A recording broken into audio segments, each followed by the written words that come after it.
Hello दोस्तों, good morning. मैं Madan sir, unique physics में आपका स्वागत है। दोस्तों, पीछे की क्लास के अंदर अपने गाउस के नियम के अनुप्रयोगों को कंप्लीट किया है।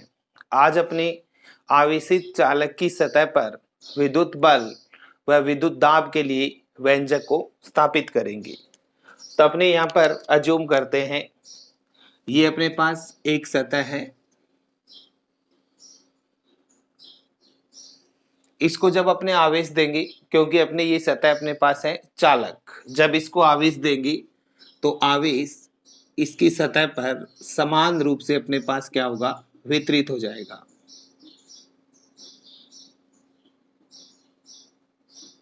संपूर्ण दिया गया आवेश चालक की सतह पर समान रूप से वितरित हो जाएगा। अब अपने इस चालक को मान सकते हैं कि ये चालक छोटे छोटे अल्पांशों से मिलकर बना हुआ है। जैसे एक अल्पांश मान लेता हूं मैं, इसका एक पार्ट है मेरे पास ए बी। इसी तरह से दूसरा पार्ट होगा, तीसरा, चौथा, पांचवा, इस तरह से बहुत सारे छोटे छोटे अल्पांशों से मिलकर बना हुआ है। और हर अल्पांश हर को क्या करता है, प्रतिकर्षित करता है। यानी प्लस प्लस के बीच में कौन सा बल लगेगा, प्रतिकर्षण बल लगेगा। तो अपने आज क्या करने जा रहे हैं, ये जो सब अल्पांश हैं ये मिलकर एक अल्पांश पर जितना बल लगाएंगे उन सब का अगर योग कर देते हैं तो उसका क्या कहलाता है, परिणामी बल कहलाता है। यानी सब अल्पांशों द्वारा एक अल्पांश पर लगाया गया बल निकाल देंगे और इन सब बलों का योग करेंगे तो वो इस पे परिणामी बल कहलाता है। और बल बाई क्षेत्रफल अपने पास क्या होता है, प्रेशर। एकांक क्षेत्रफल पर लगने वाला जो बल होता है उसे अपने क्या कहते हैं, दाब कहते हैं। तो पहले बल निकलेगा और बल के बाद अपने इसका क्या डिराइव कर देंगे, दाब को निकाल देंगे। अब अपने पास दो पार्ट मान लेते हैं इसके। एक अपनों ने ए बी पार्ट लिया और एक जो रिमेनिंग पार्ट है बचा हुआ वो अपने पास कौन सा है, ए सी बी है। अब यहाँ पर इसके पास दो पॉइंट लेते हैं। एक यहाँ पे इसके पास में लिया अल्पांश के मैंने पी, और एक अंदर कहीं पर भी ले लिया मैंने क्यू। अब अपने तीव्रता की बात करते हैं। जो मेरे पास ए बी पार्ट है इसके कारण जो पी बिंदु पर विद्युत क्षेत्र जनरेट होगा उसको मान लेता हूं मैं E1। और जो रिमेनिंग पार्ट है इसके कारण मेरे पास इस पे विद्युत क्षेत्र जनरेट होगा उसको मान लेता हूं मैं, मेरे पास कितना है, E2 है। तो अपने यहां से देखें, ए बी जो पार्ट है इस पे चार्ज है अपने पास dq और उसका क्षेत्रफल अपने पास कितना है, dA है। तो यहाँ पर अपने पास चार्ज कितना है, प्लस है। ए बी पे जो चार्ज प्लस है इसके कारण पी पर विद्युत क्षेत्र की तीव्रता की दिशा अपने पास कहाँ पर होगी, बाहर की तरफ, E1 वेक्टर। क्योंकि इसके कारण विद्युत क्षेत्र अपनों ने कितना मान रखा है, E1 मान रखा है। इसी तरह से ये जो रिमेनिंग पार्ट बचा है ACB, यहाँ पर चार्ज कौन सा है, प्लस, और इसके कारण विद्युत क्षेत्र की दिशा भी अपने पास क्या होगी, बाहर की तरफ। ये लेंगे E2 वेक्टर। इसी तरीके से जब अपने Q पर निकाले तो यहाँ पर AB पार्ट के कारण ये इधर है तो इससे इस साइड में आएगी तो अपने पास क्या हो जाएगी, E1 वेक्टर। इसी तरह से ACB पार्ट, ये जो इस साइड का पार्ट है इसके कारण विद्युत क्षेत्र की सीधा दिशा कहां पर हो जाएगी, बाहर की तरफ, इससे E2 वेक्टर। अब दोस्तों अपने यहाँ पर जानते हैं कि जो बिंदु P है वो चालक की सतह के पास में है। और चालक की सतह के पास में अगर बिंदु P है तो यहाँ पर अपने P के ऊपर रिजल्टेंट विद्युत क्षेत्र अपने को पता है, P इक्वल टू क्या होता है, सिग्मा अपॉन एप्सिलॉन नॉट। क्योंकि जब अपनों ने चालक गोला किया था तो चालक गोले की सतह के ऊपर अपनों ने विद्युत क्षेत्र के दो सूत्र निकाले थे गाउस के नियम से, के Q by capital R square, और अपनों निकाला सिग्मा अपॉन एप्सिलॉन नॉट। और जो चालक बॉडी होती है उसके अंदर विद्युत क्षेत्र की बात करें तो पूरा का पूरा चार्ज कहां पर है, अपने पास सतह के ऊपर है, और अंदर विद्युत क्षेत्र अपने पास कितना हो जाएगा, 0 हो जाएगा। तब अपने इस पे बात करते हैं बिंदु P के लिए। बिंदु P के लिए अगर बिंदु P की बात करें तो EP equal to E1 vector plus E2 vector, क्योंकि दोनों की दिशा सेम है अपने पास तो दोनों क्या हो जाएंगी, जुड़ जाएंगे। और EP की वैल्यू अपने पास sigma upon epsilon not E1 vector plus E2 vector, समीकरण नंबर 1। इसी तरह से बिंदु Q के लिए देखेंगे तो EQ equal to E1 vector minus E2 vector, क्योंकि दोनों की दिशाएं अपने पास यहाँ पर क्या है, अपोजिट है। तो EQ की वैल्यू अपने पास रिजल्टेंट कितना है, 0। तो 0 equal to E1 vector minus E2 vector, या E1 vector equal to E2 vector, समीकरण नंबर 2।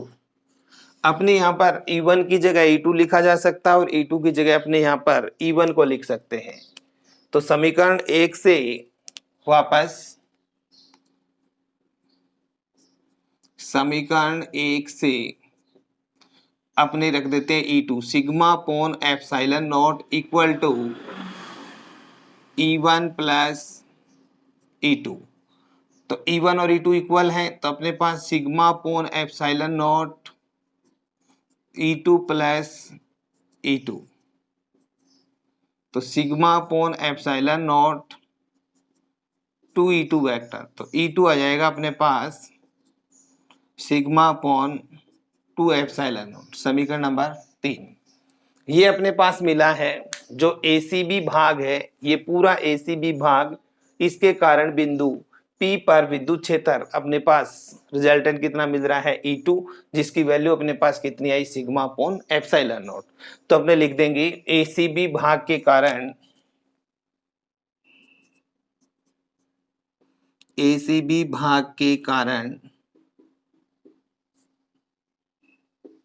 अल्पांश AB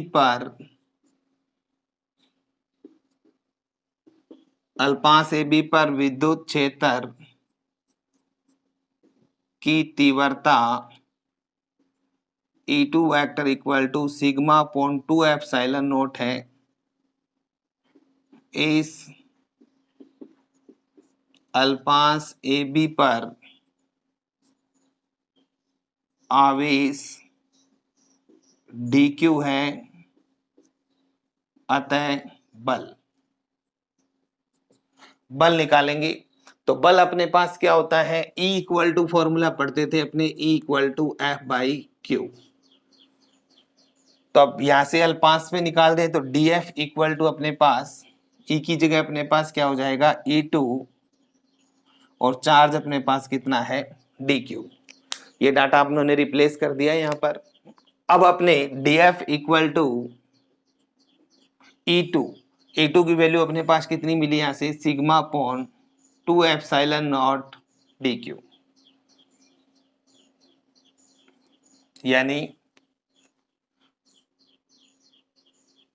वापस लिख रहा हूं मैं step, DF equal to sigma upon 2 epsilon naught DQ।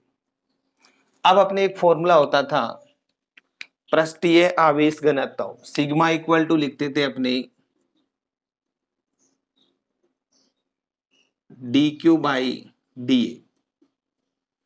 एकांक क्षेत्रफल पर जितना आवेश विद्यमान होता है उसे अपने पृष्ठीय आवेश घनत्व कहते थे।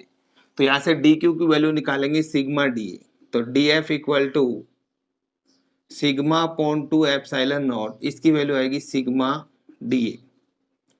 तो DF equal to sigma square 2 epsilon naught DA, ये आ जाएगी समीकरण नंबर 4 अपने पास। अब अपने पास एक तो DF का फॉर्मूला अपने पास ये मिला है। संपूर्ण बल यानी कुल बल निकाले अपने, तो कुल बल के लिए अपने पास क्या सूत्र बन सकता है यहां से, या इससे पहले अपने इसका फॉर्मूला DF का चेंज कर देते हैं। अपने विद्युत क्षेत्र का फॉर्मूला पता है E equal to sigma upon epsilon naught. तो यहां से सिग्मा क्या होगा, E एप्सिलॉन नॉट। इस फॉर्मूले को चेंज कर रहे हैं पहले, DF इक्वल टू इसकी जगह आएगा E एप्सिलॉन नॉट सिग्मा की वैल्यू E एप्सिलॉन नॉट का स्क्वायर 2 एप्सिलॉन नॉट डी। तो DF equal to E square epsilon naught square 2 epsilon naught D. Epsilon naught से एप्सिलॉन नॉट कैंसिल आउट हो जाएगा एक, तो DF equal to half epsilon naught E square D.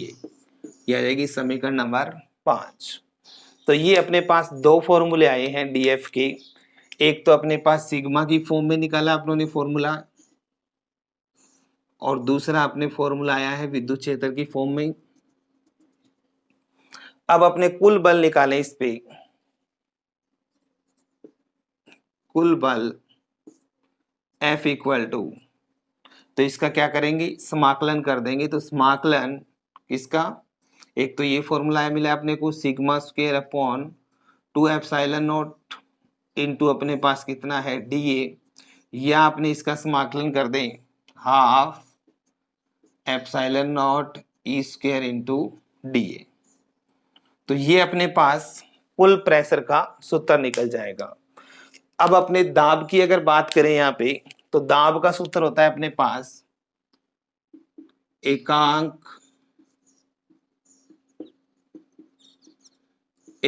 क्षेत्रफल के अभिलंबवत बल को दाब कहते हैं।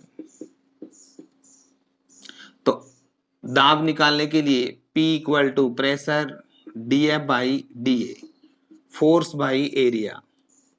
तो फोर्स की स्पेलिंग DF अपने पास इक्वेशन आ रही है ये, तो इसमें DA का डिवाइड करेंगे तो यहाँ से DA हट जाएगा, तो DF कितना मिलेगा, sigma square upon 2 epsilon not equal to, यहाँ पर अपने पास सेकंड फॉर्मूला मिल रहा है half epsilon naught E square. तो इस तरह से दोस्तों अपने चालक की सतह पर विद्युत बल और विद्युत दाब के लिए व्यंजक को स्थापित कर सकते हैं। अपनों ने एक चालक सतह ली है, चालक को दिया गया आवेश उसकी सतह पर समान रूप से वितरित होता है। तो अपने दो बिंदु लिए, एक सतह के पास और एक अंदर। तो जो अल्पांश AB है इसके कारण विद्युत क्षेत्र जो जनरेट हो रहा है उसको मान लिया E1, और जो रिमेनिंग पार्ट है ACB इसके कारण विद्युत क्षेत्र जनरेट हो रहा है उसको E2 मान लिया, क्योंकि दोनों की दिशाएं क्या होंगी, इस साइड में आएंगी। अब इस पे बात करें तो इस अल्पांश इस साइड में रहेगा, तो इसके कारण दिशा E1 इधर और रिमेनिंग पार्ट के कारण दिशा इस साइड में होगी। तो इसमें दोनों दिशाएं अपने पास क्या है, समान है P पे, तो विद्युत क्षेत्र को क्या कर दिया, जोड़ दिया। और Q में अलग अलग है तो विद्युत क्षेत्र को क्या कर दिया अपनों ने, सब्ट्रैक्ट कर दिया। अब EP जो इसके नियर चालक की सतह पे विद्युत क्षेत्र EP इक्वल टू होता है सिग्मा अपॉन एप्सिलॉन नॉट, और चालक के अंदर विद्युत क्षेत्र है वो अपने पास कितना होता है, 0। तो अपने यहाँ पे क्या किया, डेरिवेशन में दो इक्वेशन बनाई है P और Q के लिए। तो Q वाली के लिए अपने से पास मिल गया कि E1 किसके इक्वल है, E2 के। तो यहाँ से दोनों को बराबर करके और E1 की जगह क्या रख दिया, E2 रख दिया। तो E2 की वैल्यू मिली सिग्मा अपॉन 2 एप्सिलॉन नॉट, जिसको इक्वेशन नंबर अपनों ने 3 डाल दिया। अब जो ACB भाग है उसके कारण इस अल्पांश पर विद्युत क्षेत्र की तीव्रता अपने पास कितनी मिल रही है, E2, और इस पर आवेश कितना है, DQ। तो इस पर लगने वाला जो बल निकाला है अपनों ने, तो DF equal to E2 into DQ। तो DF इक्वल टू E2 की value sigma upon 2 epsilon naught DQ अपने जानते हैं sigma equal to DQ by क्या होता है, DA। तो DQ की वैल्यू आएगी सिग्मा DA, यहाँ पे रख दी। इसका मल्टीप्लाई करेंगे sigma square 2 epsilon naught DA, equation number 4। अब इसका एक अदर फॉर्म में फॉर्मूला बनाने के लिए विद्युत क्षेत्र में E equal to sigma upon epsilon naught, तो सिग्मा की वैल्यू रखेंगे E एप्सिलॉन नॉट यहाँ पर, तो अपने पास ये फॉर्मूला जनरेट हो जाएगा। तो ये अपने पास दो फॉर्मूले बल के आ गए। तो कुल बल निकालेंगे, तो कुल बल के लिए इसका क्या करेंगे, समाकलन, और एकांक क्षेत्रफल के अभिलंबवत जो बल लगता है उसे अपने क्या कहते हैं, दाब कहते हैं। और दाब के लिए निकालेंगे तो यहाँ से DF बाई DA, तो ये DA से DA हट जाएगा, तो आपके पास प्रेशर का सूत्र है वो क्या हो जाएगा, स्थापित हो जाएगा।